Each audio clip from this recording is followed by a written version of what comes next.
नमस्कार साथियों, स्वागत है आपका फिर से आपके अपने YouTube चैनल SRT टेकन पर। साथियों, यदि आप एक टैक्स पेयर हैं यानी करदाता हैं तो आप अपना आयकर गणना प्रपत्र वर्ष 2023-24 के लिए तैयार करने जा रहे हैं।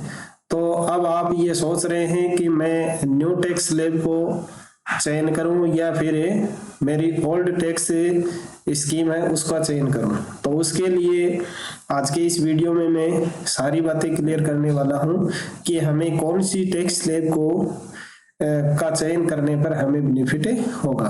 तो चलिए बिना देरी के शुरू करते हैं आज का वीडियो। मैं हूं शंकर लाल तंवर और आप देख रहे हैं SRT टेकन यूट्यूब चैनल। दोस्तों, वीडियो शुरू करें उससे पहले आपसे एक निवेदन है, यदि ये वीडियो आपको पसंद आए तो इसे लाइक कीजिए, अपने ज़्यादा से ज़्यादा साथियों को तक शेयर कीजिए और यदि आपके सामने अन्य किसी प्रकार की कोई समस्या आ रही है तो कमेंट बॉक्स में लिख करके बताएं।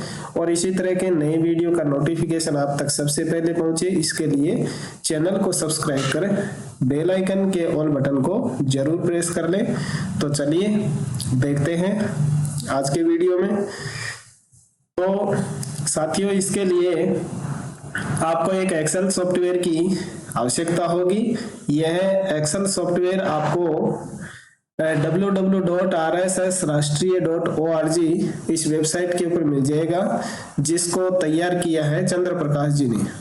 तो ये एक्सेल सॉफ्टवेयर आपको वहां से डाउनलोड कर लेना है। उसके बाद में इसको काम में लेने के लिए यहाँ नीचे कुछ ऑप्शंस दिए गए हैं। इसमें मास्टर्स में आपको अपने कार्यालय की डिटेल, अपनी पे डिटेल, अपना नाम, pan number, SI number, GPF number, mobile number और अपने DDO का नाम, आपको HRA कितना % मिल रहा है, मार्च 2023 का कितना मूल वेतन था, SI कितनी कटौती हो रही है, आप NPS एम्प्लॉई हैं या GPF एम्प्लॉई हैं, या आपको बोनस मिला है, आपने सरेंडर लिया है, ये सब चीजें इसमें हिंदी में लिखी हुई हैं। इनको सेलेक्ट करते हुए आप अपने अकॉर्डिंग इनको फिल कर दीजिए। फिल करने के बाद में आपकी जो अन्य डिडक्शंस हैं उनको आप अदर डिडक्शन का एक ऑप्शन दिया गया उसमें आप फिल कर दीजिए। उसके बाद में आपको अपना GA55 देखना है। GA55 आपको अपने पे मैनेजर से भी डाउनलोड कर लेना है और उसके अकॉर्डिंग इनका मिलान कर लेना है। अब इतना करने के बाद में हमारे सामने समस्या ये आती है कि हम नई टैक्स स्लैब का चयन करें या ओल्ड का। तो इसके लिए बेनिफिट कौन सी में है, चलिए हम देख लेते हैं। सबसे पहले मैं न्यू टैक्स स्लैब है उसको ओपन करता हूं। देखिए यहाँ अपनी ग्रोस सैलरी है 7,03,802 रुपये। न्यू टैक्स स्लैब में हमें केवल 50,000 रुपए के स्टैंडर्ड डिडक्शन की छूट मिलती है, इसके अलावा अन्य कोई छूट नहीं मिलती है। तो यहाँ से 50,000 घटा दिया, उसके बाद में हमारी ग्रोस बची 6,53,802 रुपये। तो यहाँ देखिए अब इसे के ऊपर अपना जो टैक्स है वो बनेगा टोटल 20,380 रुपए का टैक्स बना। तो ये न्यू टैक्स स्लैब में जब तक आपकी इनकम 7 लाख रुपए है तो आपको 25,000 रुपए की टैक्स स्लैब में टैक्स में छूट मिल जाती है। तो अपने यहाँ बने 20,380 रुपए, तो 20,380 रुपए की हमें 87A के तहत छूट प्राप्त हो गई। चलिए अब देखते हैं ओल्ड स्कीम। तो यहाँ देखिए वही अपनी ग्रोस है 50,000 रुपए का स्टैंडर्ड डिडक्शन और ये मेरा इन्वेस्ट यहाँ 1,20,000 का ही है। तो यहाँ अधिकतम आपको 1,50,000 रुपए तक की छूट मिल जाएगी। इतना करने के बाद में आपकी जो टैक्सेबल इनकम है वो यहाँ बची 5,33,800 रुपए। अब इसके ऊपर आपका टैक्स कितना बना, 20,030 रुपए, 19,260 रुपए टैक्स। उसके बाद में जो शिक्षा टैक्स है 4% उच्च शिक्षा वाला, ये मिलाकर के 730 रुपए हुआ और टोटल टैक्स बना अपना 20,030 रुपए। अब आपको यहाँ 20,030 रुपए पेड करने पड़ेंगे। कौन सी स्कीम में, ओल्ड टैक्स स्कीम में।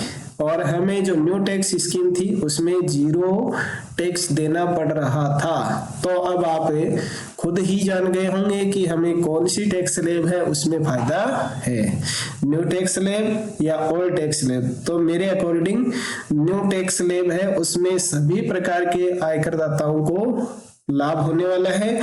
चलिए मैं एक टेबल आपको दिखाता हूं यहाँ, ये भी चंद्र प्रकाश जी के द्वारा ही बनाई गई है आप सबकी सुविधा के लिए। तो यहाँ देखिए पहला कॉलम है, उसमें टैक्सेबल इनकम बताई गई है, यह आपकी टैक्सेबल इनकम है। तो अगर आपकी टैक्सेबल इनकम 7 लाख रुपए तक होती है तो दोनों जो टैक्स स्कीम है उनमें आपको 0 टैक्स देना पड़ेगा। इसके बाद में यदि आपकी टोटल ग्रॉस इनकम 8 लाख रुपए है तो जो नई टैक्स स्लैब है उसमें आपको 31,200 रुपए का टैक्स देना पड़ेगा, और जो पुरानी टैक्स स्कीम है उसमें 33,800 रुपए का टैक्स देना पड़ेगा। यानी आप न्यू टैक्स स्लैब का चयन करते हैं तो आपको 2600 रुपए का फायदा होगा।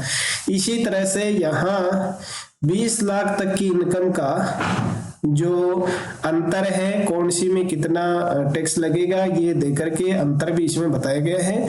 तो यहाँ देखिए हर प्रकार की जो इनकम है उसमें नई टैक्स स्लैब का चयन करने पर आपको टैक्स में फायदा होने वाला है। तो मैं रिकमेंड करूंगा कि आप न्यू टैक्स स्लैब का चयन करें, बाकी आप अपने अकॉर्डिंग कर सकते हैं।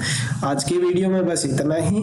आई होप वीडियो में दी गई जानकारी आपको पसंद आई होगी, तो वीडियो को लाइक, शेयर और कमेंट अवश्य करें, और वीडियो को छोड़ने से पहले चैनल को सब्सक्राइब जरूर कर लें। मिलते हैं एक नई जानकारी के साथ में नेक्स्ट वीडियो में, तब तक के लिए नमस्कार, थैंक यू।